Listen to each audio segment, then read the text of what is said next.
ఇవాళ అందరూ బాగుపడుతుంటే ఇంక మమ్మల్ని అడిగేటోడు ఎవడని ఆయన దుఃఖపడుతున్నాడు. అందుకే నీ దుఃఖం 10 ఏళ్ళ వరకు అట్లనే ఉంటుంది. అది పెరిగి పెద్దదై భూతమై నిన్ను కబలిస్తుంది తప్ప నీకు విముక్తి లేదు. నువ్వు శాపగ్రస్తుడివి చంద్రశేఖరరావు. నీ కళ్ళ ముందల్నే తెలంగాణ అభివృద్ధి చెందుతుంది. అభివృద్ధి చేసే బాధ్యత మేం తీసుకుంటాం.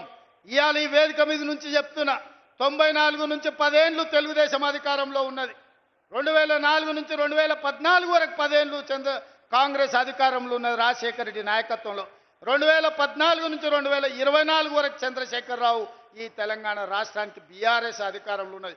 2024 నుంచి 2034 వరకు రాసుకో చంద్రశేఖరరావు. నీ డైరీలో కాదు, నీ గుండెల్లో రాసుకో. నీ కొడుకు గుండె మీద రాయి. 2034 వరకు ఈ సోదరుడు పాలమూరు బిడ్డ తెలంగాణకు ముఖ్యమంత్రిగా ఉంటాడు. పాలమూరు నుంచే ప్రజా ప్రభుత్వాన్ని నడుపుతాం. ఇది నా మాట. నువ్వు నీ గుండెల్లో రాసుకో చంద్రశేఖరరావు. పాలమూరు నుంచే శాసనం చేస్తాం.